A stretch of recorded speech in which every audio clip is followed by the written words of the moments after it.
Hi everybody, Hunter from the Park Hunting here. We're here at our third park of this Virginia trip here at Busch Gardens Williamsburg.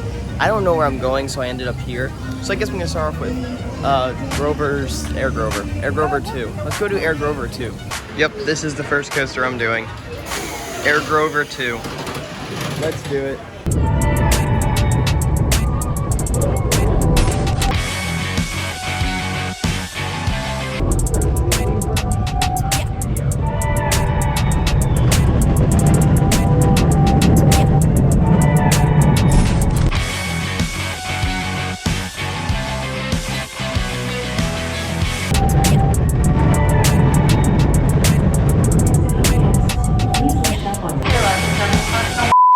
I just came off Air Grover 2. It was solid. Air Grover's better. This one was like really shaky for no reason. But Air Grover supremacy. Air Grover 2, not as good. So my luck must just be good today because I hear Tempesto always has one of the longest lines. It's a station wait. Let's do this.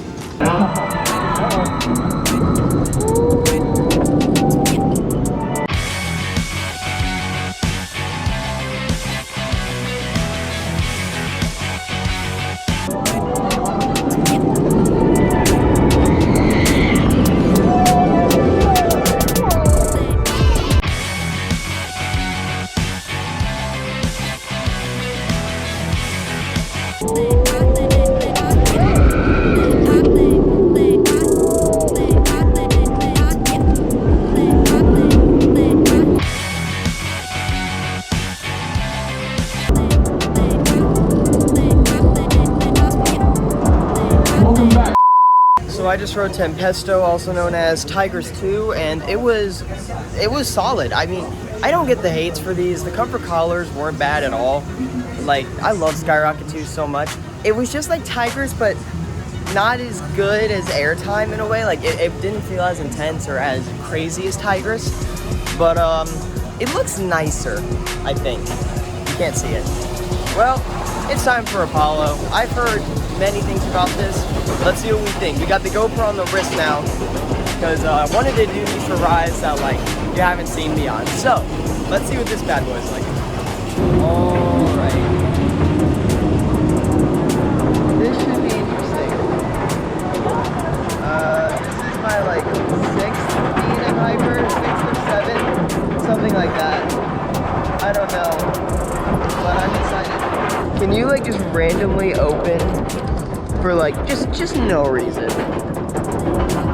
I'm not gonna lie, I didn't realize how short this ride really is, but it looks insane. Oh, those transitions look awesome. Alright, we're at the top. Oh, that's great. I love all the trees. Here we go.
Pretty good.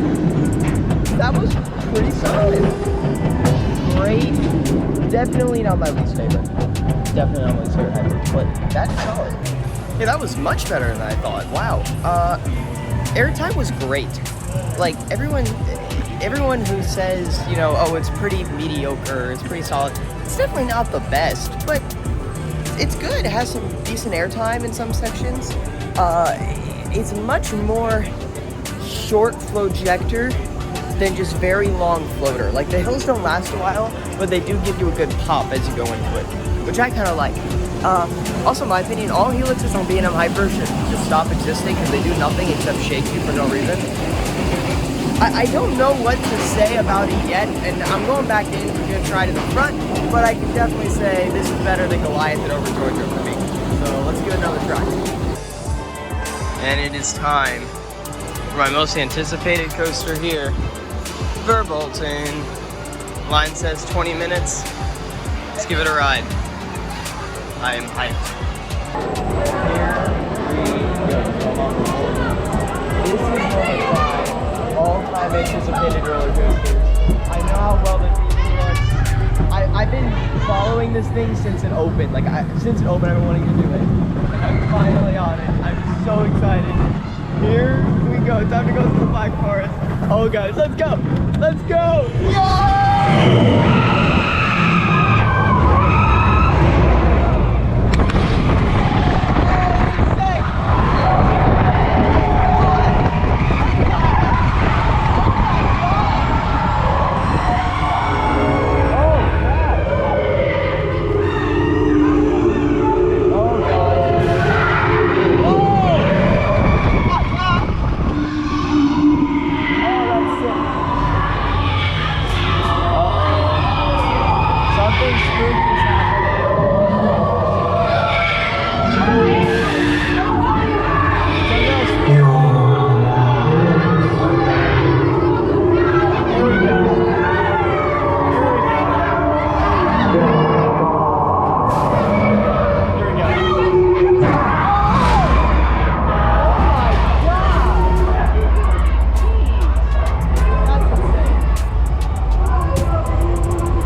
That is really good.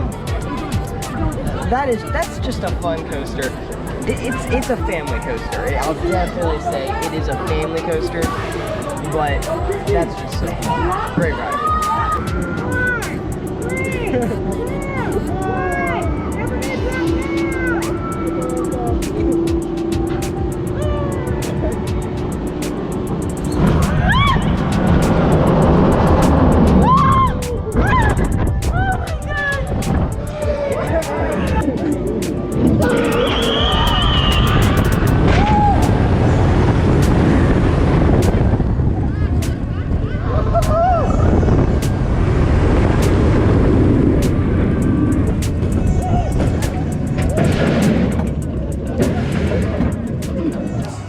Rode Griffon, and that was incredible.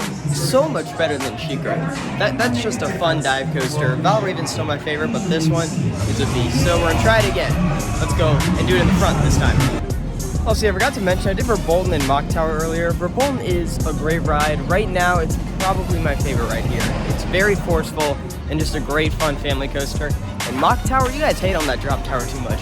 It is fun. So now, I'm gonna head over to Alpengeist and see how that one is. Well, here's the iconic view in person. It looks sick. Alright, Alpengeist.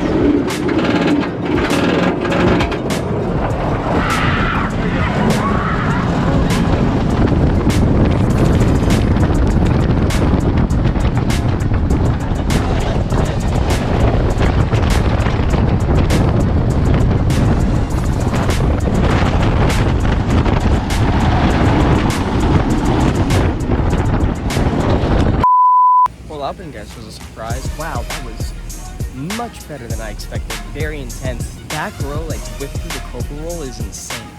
Oh my gosh, that ride was sick. So real quick, from this point on, my day at Busch Gardens Williamsburg just started going downhill super fast. There were a lot of things going on behind the scenes that were pretty annoying. However, it just started getting worse from here. So this next clip will just be me ranting on how my experience at BG Dub was, well, to keep it short, awful.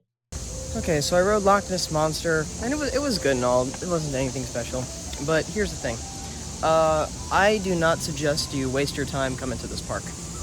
And it's beautiful and all, but they've given me such a hard time with my GoPro, even though I have this so-called... So here's the thing. So apparently, this is the only SeaWorld park where you need a camera card, which is you go to guest services, and you get a card showing that your GoPro's okay, and then they let you on the rides.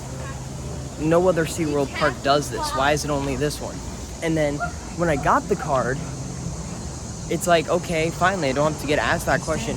And first of all, it took me 5 tries to get this card, because every time I said, hey, I don't have the card, their excuse was, okay, well, we'll get a supervisor. They get a supervisor and they say, we're out. So just go ahead. Well, then what's the point of wasting your time? The ops here are horrible today. And now I rode Loch Ness Monster, and I'm like, oh, let me buy my picture. And they wouldn't show me, nor let me buy my picture, because my camera's apparently considered a loose article. Even though I have proof that I'm allowed to ride with it, and the website says so. When I come back to this park, I can tell you this much. I'm gonna ride Pantheon when it opens, and I'm leaving, because I have no need to come back here. To give a better explanation on what was going on in this video, the camera card is something only Busch Gardens Williamsburg has, which is you have to go up to guest services and prove to a manager that your camera is safely strapped and mounted to your body and will be safe when you ride the rides. I completely understand and respect why they would do this, but I find it very weird that it is only Busch Gardens Williamsburg. Either have all your parks do it, or none of them. Don't only have one specific park have this policy. And even though I finally got the camera card, it was still very annoying that I had to go to 5 different people, and none of them were able to give me a camera card because of their laziness to apparently grab one, because they weren't where they were supposed to be, apparently, which is why it took me so long to finally get a camera card throughout the day. The truth is with Busch Gardens Williamsburg right now is that they are just running out of staff.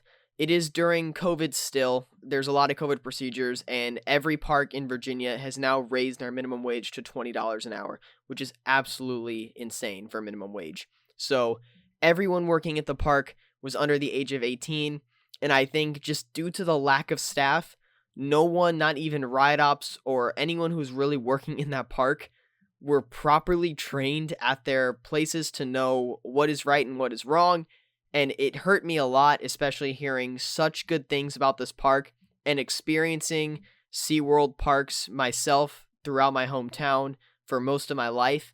And then to go to Busch Gardens Williamsburg and just be treated like this and to experience this kind of feel at a park that is praised among enthusiasts, it just hurt a lot, and I was very disappointed. So, personally, I do not recommend you go to Busch Gardens Williamsburg till 2022 and Pantheon opens. I hope by then COVID will die down a bit more, and everything will be safe. They can get the staff that they need.